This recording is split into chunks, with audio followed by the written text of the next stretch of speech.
नाहीये. नाही ना 550 द्या. 550 द्या. सांग नाही देणार. अरे मला हात कोलंबी एकदम फ्रेश भेटेल. नाही घेणार ते माहिती आहे.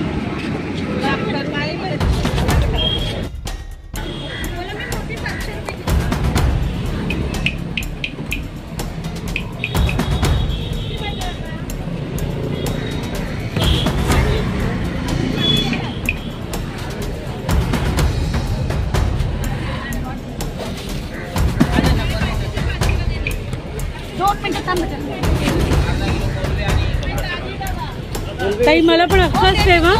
भरायला का? हा भरायला का. हा दादा कोलंबी 300 ला अर्धा दादा. कोलंबी भारी आहे.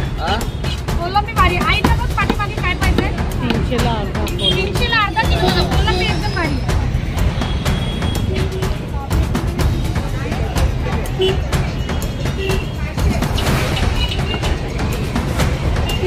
दोन्ही अख्खे देऊन घ्यायचे. हा अख्खेच ठेवा. काय मग फिश लवर्स, कसं वाटतंय? आज माझ्या ब्लॉगची सुरुवात आहे मच्छी मार्केटमधून. हे आहे आमच्या डोंबिवलीचं दत्तनगर मच्छी मार्केट. हॅलो मैत्रिणींनो, कशा आहात सगळ्याजणी? मस्तच असणार आहात. तर तुम्हाला थंबनेलवरून समजलंच असेल आज मी काय करणार आहे. तर हा माझा रेसिपीचा ब्लॉग असणार आहे आणि आज मी बनवणार आहे भरलेलं पापलेट आणि कोलंबीची पण एक डिश बनवणार आहे. मोठे प्रॉन्स मिळाले मला मार्केटमध्ये. तर तुम्हाला दाखवलंच, मी मार्केटमध्ये गेले होते सकाळीच मच्छी आणायला. तर मच्छी वगैरे घेऊन आलो आम्ही आणि आता रात्री मी बनवते. तर मच्छी मी फ्रीजमध्ये ठेवून दिलेली. सकाळी थोडंफार बनवलं, बांगडे घेतले होते ते सकाळी बनवले. आता संध्याकाळी म्हटलं स्पेशल काहीतरी बनवूया. तर मुलाची फरमाईश आली की भरलेलं पापलेट बनव आई, बरेच दिवसात तू बनवलं नाही आहेस. तर म्हटलं ठीक आहे भरलेलं पापलेट बनवूया. तर 2 मस्त मोठी पापलेटं मिळाली मला, बघितलंच असेल तुम्ही. तर ती मस्त कट वगैरे करून घेतली मी, त्यांच्याकडून साफ करून घेतली ताईकडून आणि मग आता बनवते. तर म्हटलं तुमच्यासोबतसुद्धा शेअर करावं. आणि हो, मी जी कोळंबीची रेसिपी बनवते ना त्याला नक्की नाव काय द्यायचं मला आता कळत नाही आहे. कारण का ही डिश ना मी आमच्या इकडे उत्सव असतो ना, डोंबिवली उत्सव, तिथे खाल्लेलं. तर आगरी पद्धतीचं आहे, म्हणजे ती डिश आगरी पद्धतीची डिश आहे. तर मला खूप आवडली होती तिकडे, म्हणजे आम्हाला सगळ्यांनाच आवडली होती ती डिश. तर म्हटलं घरी पण ट्राय करूया. तर मी एकदा ट्राय केली होती ती, तर खूप छान झाली, मस्तच झाली. त्यामुळे मग त्याच्यानंतर मी बरेच वेळा ती बनवली डिश आणि सगळ्यांना आवडली. आणि कोळंबी म्हटलं काय सगळ्यांना आवडतेच ना, कोळंबी आवडतीच असते सगळ्यांची. कोळंबी मोस्ट ऑफ लोकांना कोळंबी, पॉपलेट हे मासे आवडतात. तर मग म्हटलं तुमच्यासोबतसुद्धा ही रेसिपी शेअर करूया. तर चला तर मग किचनमध्ये जाऊया आपण. तर ही अशी मस्त पापलेटं मिळाली मला 2. पण आता जरा पापलेटचा सीझन नाही आहे ना, त्यामुळे थोडी महागच आहेत. 700 रुपयाला 2 मिळाले मला हे पापलेट. तर मी हे असे कापून घेतलेत भरण्यासाठी. असे मस्त कट करून दिलेत त्या ताईनी मला, मच्छीवाल्या ताईनी. तर असे दोन्ही मी भरून करणार आहे. एक पापलेट जे आहे ते मी बेक करणार आहे आणि एक तव्यावरती करणार आहे. आणि ही आहे मोठी कोलंबी. तर ही ना अशी सालीसकटच करणार आहे. मी काय केलंय ना, कैचीनी फक्त त्यांची डोकी आहेत ना, तोंड अगदी, तर टोकं अशी उडवली आहेत. म्हणजे जे टोकीदार असतं ना तोंड, ते उडवून टाकलंय. बाकी सगळं तसंच ठेवलंय ॲज इट इज. आणि अशीच बनवायची आहे ती. खूप छान लागते, कारण का ह्याचं जे डोकं असतं ना त्याच्यामध्ये पण खूप छान असा फ्लेवर असतो आणि तो त्या ग्रेव्हीमध्ये उतरतो, त्यामुळे ती खूप टेस्टी लागते. तर आता मी धुवून स्वच्छ करून मासे ठेवले आणि बाकीची तयारी इथे करून ठेवलेली आहे. तर असं खोबरं वगैरे, नारळ ना व्यवस्थित फुटला नाही, त्यामुळे असा कापून काढावा लागला. आता खवायला नाही मिळणार तो, पण ठीक आहे, मी तुकडे करून मग ग्राइंड करून घेईन. तर सोलकढी करण्याचा पण विचार करते मी. ही कोथिंबीर घेतली आहे असं हँडफुल ऑफ, आणि थोड्या मिरच्या घेतलेल्या आहेत, म्हणजे भरले चटणी करायची आहे ना आपल्याला त्याच्यासाठी. चला तर मग आपण तयारीला लागूया भरलेले पापलेट आणि कोलंबी करण्यासाठी. आणि मला करायची सोलकढी. भाताचा कुकर मी इथे लावलेला आहे. आता सोलकढी बनवून घेते. पापलेटांना सगळं मीठ मसाला वगैरे लावून घेऊया आणि बनवायला घेऊया. आता पापलेटांना मस्तपैकी मीठ लावून घेऊया. आता मीठ लावून झाल्यानंतर मी लावणार आहे कोकमाचा आगळ. तर तुम्ही लिंबू सुद्धा लावू शकता. कोण कोण चिंचेचा कोळ लावतं, पण मी कोकमाचा आगळच लावते. आता लावून घेणारे हळद.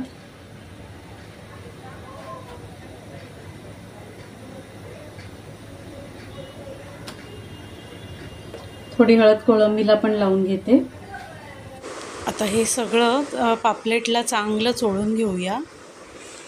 आता ह्याला ना मी वरून धणा पावडर लावून घेणार आहे. तर धणा पावडर ना तुम्ही नक्की मच्छीला लावत जा. हा खूप म्हणजे चांगला इन्ग्रेडियंट आहे मच्छीला, एकदम छान फ्लेवरफुल म्हणजे मच्छी होण्यासाठी. तर धणा पावडर मी घेतलेली आहे, भरपूरशी धणा पावडर लावली आहे. हा माझ्याकडे आहे आगरी मसाला.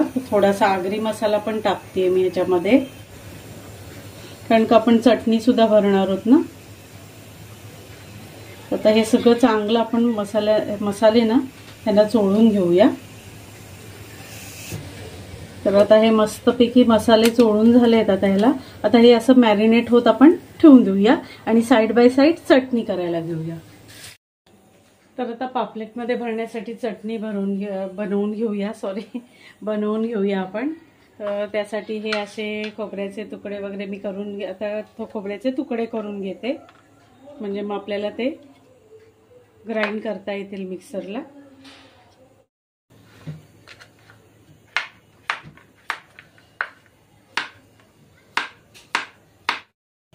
आता मिक्सरच्या भांड्यामध्ये थोडे नारळाचे तुकडे, थोडी मी कढीसाठी ठेवणार आहे, आणि ह्या 2-3 हिरव्या मिरच्या घातल्यात आणि भरपूरशी कोथिंबीर घेतली आहे. आता ह्याची आपण चटणी वाटून घेऊया. ओके, तर आलं लसूण पण घालायचं आहे. तर मी अशी आलं लसूणची पेस्ट कालच करून ठेवली होती ना, त्यामुळे मी आलं लसूणची पेस्टच घालणार आहे. तुमच्याकडे पेस्ट नसेल तर तुम्ही आलं आणि लसूण असं ग्राइंड करायला घातलं तरी चालेल. मी आलू लसूणची पेस्टच घालते आता.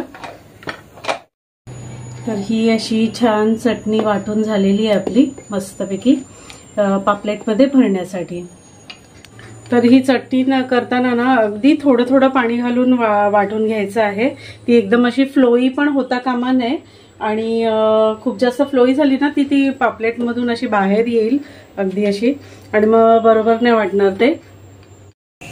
आता ही तयार केलेली चटणी आपण मस्तपैकी पापलेटमध्ये भरून घेऊया.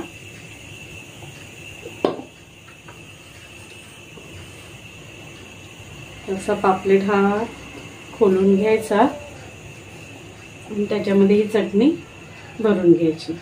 तर मी खूप जास्त चटणी सुद्धा भरणार नाहीये, नाहीतर मग अगदी खाताना ना चटणीच लागते आणि पापलेटची चव काही लागतच नाही मग असं होतं. तर पापलेटची चवही जाता कामा नये अशा प्रकारे चटणी भरायची आहे.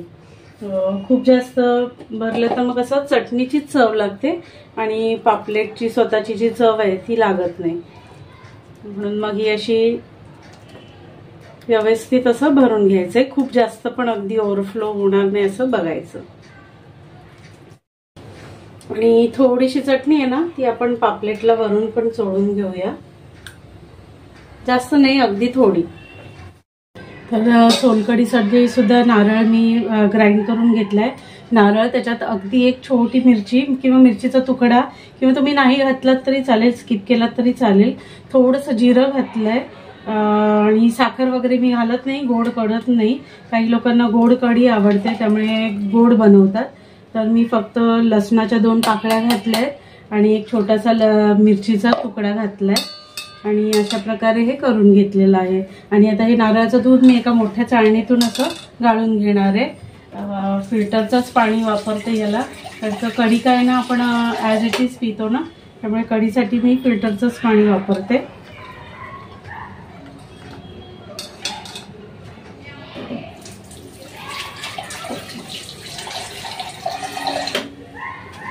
अशा प्रकारे थोडंसं पाणी घालून ना, म्हणजे भांड्याला जे लागलेलं आहे तेवढं ते घालून आपण नारळाचं दूध काढून घ्यायचंय. तर हे नारळाचं दूध काढून झालेलं आहे. मी सांगितलं त्याप्रमाणे त्याच्यामध्ये आपण 2 लसणाच्या पाकळ्या घातलेल्या आहेत आणि 1 मिरचीचा तुकडा घातलेला आहे. आता याच्यामध्ये घालूया मीठ. तर मी चवीनुसार मीठ घालणार आहे याच्यामध्ये. आणि आता ह्याच्यामध्ये घालूया आपण कोकमाचा आगळ. तसा मस्त गुलाबी कलर आला पाहिजे एवढा आगळ घालायचा आहे. आपण मिक्स करू. तर आपली अशी मस्तपैकी सोलकढी तयार आहे. तर पापलेट मॅरिनेट करत ठेवलेली आहेत साईड बाय साईड इकडे. तर ती मॅरिनेट होत राहू देत तोपर्यंत आपण कोलंबीचं बनवायला घेऊया. कोलंबीची जी मी तुम्हाला डिश सांगते ना ती बनवायला घेऊया. म्हणजे ह्याला पण अंगाला लागून अशी एक ग्रेव्ही होणार आहे त्याची, थोडीशी, म्हणजे जास्त नाही. तर ती सुद्धा आपल्याला भातासोबत होऊन जाईल. कढी आणि पापलेट तर मस्त जेवण होणार आहे आजचं. तर मी हे 2 टोमॅटो ग्राइंड करून घेतले, 2 असे पिकलेले मस्त मोठे टोमॅटो ग्राइंड करून घेतलेत आणि त्याच्यामध्ये आलं लसूण सुद्धा घातलेलं. तर हेच आपल्याला लागणार आहे कोलंबीसाठी. तर आज मी हे अशी मातीच्या पॉटमध्ये बनवणार आहे कोलंबी. मातीचा पॉट जेव्हा आपण वापरतो ना तेव्हा गॅस अगदी म्हणजे मीडियमच ठेवावा लागतो, जास्त फास्ट ठेवायचा नाही. आता आपण घालूया तेल.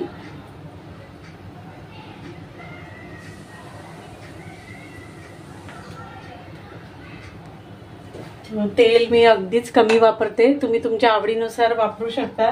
मी खूप कमी म्हणजे एकदम मिनिमम तेलामध्ये जेवण बनवते. तसंही जेवण होतं आणि ऍक्च्युली हेल्थसाठी खूप चांगलं आहे ते. आणि तेल सुद्धा मी कोल्ड प्रेसच वापरते. खूप चांगलं असतं कोल्ड प्रेस तेल खाणं. म्हणजे ऍक्च्युली तेल खाणंच चांगलं नाही, त्यामुळे अगदी मिनिमम म्हणजे तुम्ही बघा खूपच कमी तेलात मी करते. तुम्ही थोडंसं प्रमाण वाढवू शकता हवं तर, पण असं केलं तरी खूप चांगलं लागतं. तसं पॉटमध्ये अगदी जरासं तळाला लागेल इतकंच मी तेल घेतलेलं आहे आणि एवढ्या तेलामध्येच मी आता करणार आहे. तर ह्या रेसिपीला आपल्याला कांदा वगैरे काहीच नको आहे, फक्त टोमॅटोच्या ग्रेव्हीवर आपण हे बनवणार आहोत. तर तेल आता तापलेलं आहे. आपण ही जी टोमॅटोची प्युरी करून घेतली आहे ना विथ आलं लसूण पेस्ट ती घालून घेऊया.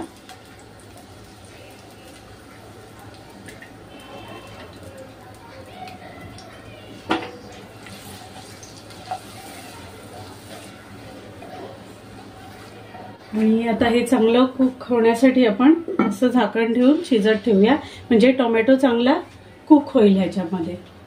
तर आता ह्याला आपण असंच ठेवूया आणि थोड्या वेळी येऊन बघूया टोमॅटो शिजल्यानंतर. आपण मगाशी जी चटणी बनवली होती ना पापलेटमध्ये भरायला, त्याच्यातली अगदी जराशी उरलेली आहे. तर ही सुद्धा मी टोमॅटो सोबत आता शिजायला ह्याच्यात टाकणार आहे, म्हणजे थोडीशी ग्रेव्ही होईल ना आणि चटणी आपली फुकट सुद्धा नाही जाणार, वाया नाही जाणार. म्हणून मग ही चटणी सुद्धा घालते मी याच्यामध्ये.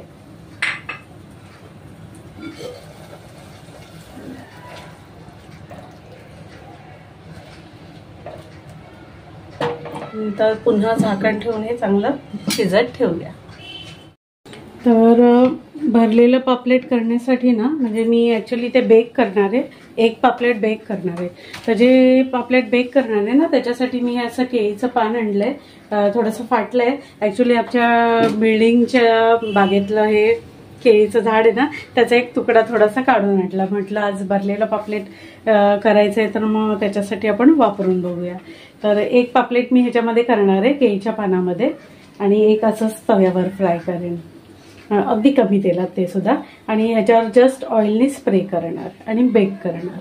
तर आता आपण हे पापलेट जे आपण मॅरिनेशनला ठेवले ना एक केळीच्या पानात लावून घेऊया. तर दाखवते तुम्हाला कसं ते. ना उन्हामुळे खूप ऊन आहे ना, गरमीमुळे पान थोडंसं असं करपल्यासारखं झालंय, डागाळलंय. तर आता एक पापलेट जे आहे ते मी असं पानावर ठेवते केळीच्या, थोडंसं ऑइल स्प्रे करते याच्यावर. तर हा असा ऑइल स्प्रे मी वापरते आणि बस हे एवढंच ऑइल स्प्रे केलंय आणि ह्याच्यामध्येच तो कुक होईल चांगला. तर हा असा पॅक करून घेऊया आपण व्यवस्थित सगळ्या बाजूने.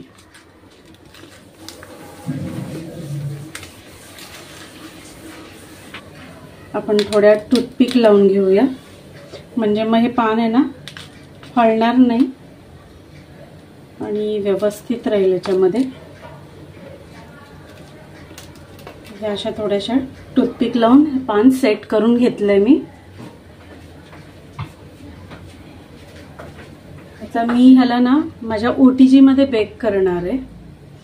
तसा हा ट्रे मध्ये ठेवलाय आणि आता त्याला बेक करायला ठेवते मी. तर आता ह्याला मी OTG मध्ये बेक करायला ठेवणार आहे. हा ट्रे काढून टाकणार आहे आणि ग्रिल मध्ये हा ठेवणार आहे, म्हणजे काही रस ह्याचा निघेल ना तर तो ह्या ट्रे मध्येच राहील म्हणून हे ठेवते मी. तर आता ह्याला मी 210 डिग्रीवर सेट केलेला आहे आणि हीट वेव्ह दोन्ही साईडनी ठेवले आहेत, म्हणजे खालून वरून हीट वेव्ह सगळ्या बाजूनी ठेवलेली आहे. आणि आता ह्याला मी सेट करते 20 मिनिट्सवर. 20 मिनिट्सवर सेट केलेला आहे. तर आपला पॉम्फ्रेट तिकडे होत राहील. तोपर्यंत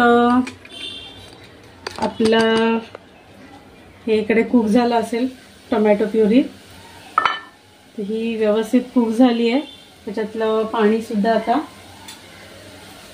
गोठलेलं आहे.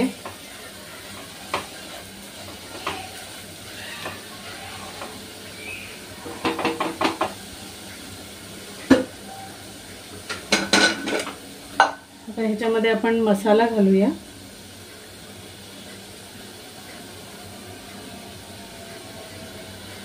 हा संडे मिक्स मसाला आहे.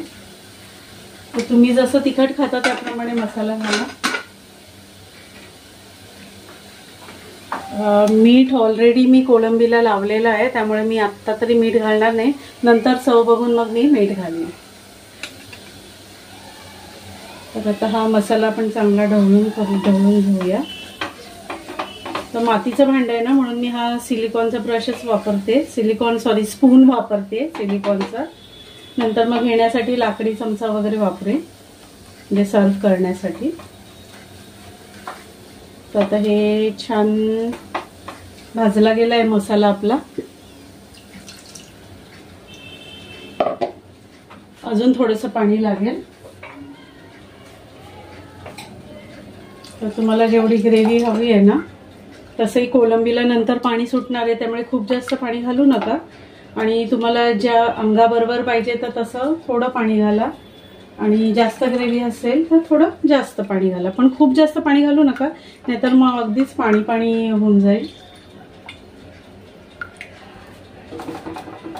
तर तुम्ही बघू शकता मी ह्या टाईपची अशी कन्सिस्टन्सी ठेवली आहे ग्रेव्हीची, कारण का कोळंबीला पण आमचं पाणी सुटेल ना. आणि आता आपण ही कोळंबी त्याच्यामध्ये घालून घेऊया. ही जी आपण मॅरिनेट करत ठेवलेली हळद मीठ वगैरे लावून. आणि आता हे सगळं व्यवस्थित आपण मिक्स करून घेऊया. अगदी कमी तेलामध्ये आपली ही रेसिपी खूप छान होणार आहे. ॲक्च्युली ही खूप जास्त तेलामध्ये करतात, पण मी तशी नाही बनवणार आहे, कारण का हेल्थ वाईज सुद्धा मी बघते. तर अगदी मिनिमम तेलामध्ये. आता ह्याला झाकण ठेवून देऊया आणि नंतर लागेल तसं मीठ सुद्धा घालून घेऊया. नंतर चव बघावीच लागेल. आणि इकडे एका बाजूला आपला पापलेट मस्तपैकी बेक होतोय आणि एक फ्राय व्हायचा आहे. तर आता हर्षद आल्यानंतर मी तो गरमागरम फ्राय करेन. तोपर्यंत हा पण होऊन जाईल. आणि राजला जेवायचं असेल तर तो पण जेवून घेऊ शकतो, कारण का तो बेक केलेला खाणार आहे. तो सध्या डाएटवर आहे, त्यामुळे कॅलरी डेफिसिट मध्ये तो करतोय. तर तो बेक केलेला पॉम्फ्रेट खाणार आहे आणि आम्ही दोघं हा फ्राय म्हणजे शॅलो फ्राय केलेला पॉम्फ्रेट खाणार आहोत. तर आता जेवताना दाखवतेच कशी झाली आपली डिश ते. खूप मी तर थक गई. केवढं गरम होत आहे. खूप गरम होत आहे. अरे हर्षद पण आला वाटतं कामावरून. एकदम टायमावर आला. येस हर्षद आलेला आहे. ये ओके, काय आणलंयस? आंबे. फ्रुट्स, आंबे आणलेत, मला आवडतात म्हणून.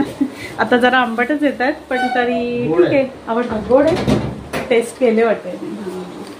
आणि ही रताळी, उद्या उपवास आहे त्याचा, गुरुवार करतोय त्यामुळे असं सगळं आलंय. दे बॅग दे तुझी.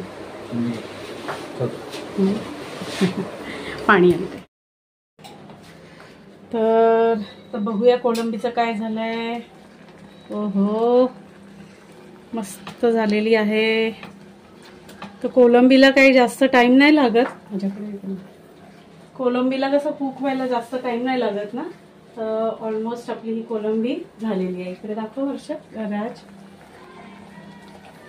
मस्त, खूप छान वास येतोय, मस्त वास येतोय, एकदम छानच झालेली असणार. मेन म्हणजे कोळंबी खूप टेस्टी आहे. इथे आपलं पापलेट सुद्धा बेक होतंय अजून मस्तपैकी.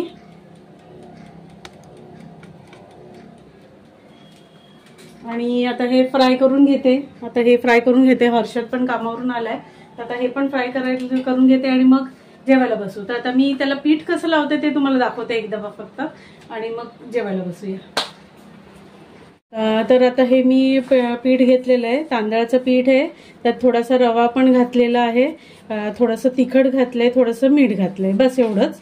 आणि आता हे मी मिक्सचर असं ह्याला लावणार आहे पापलेटला. असं मस्तपैकी लावून घेऊया दोन्ही बाजूंनी.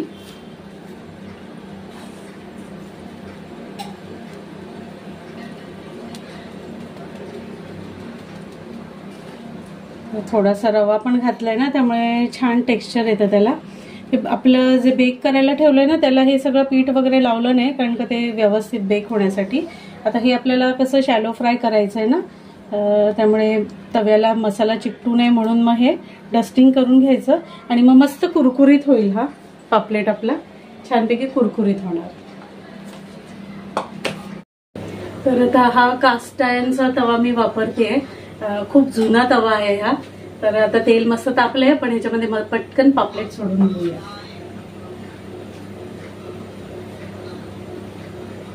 खूप जड पडतंय मला ते, एवढं मोठं आहे ना.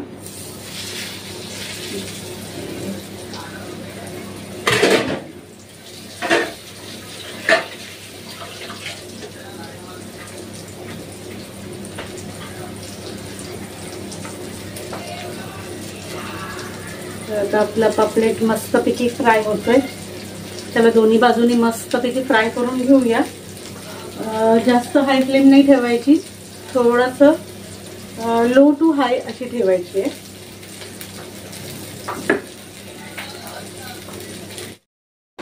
तर जेवण रेडी आहे आपलं.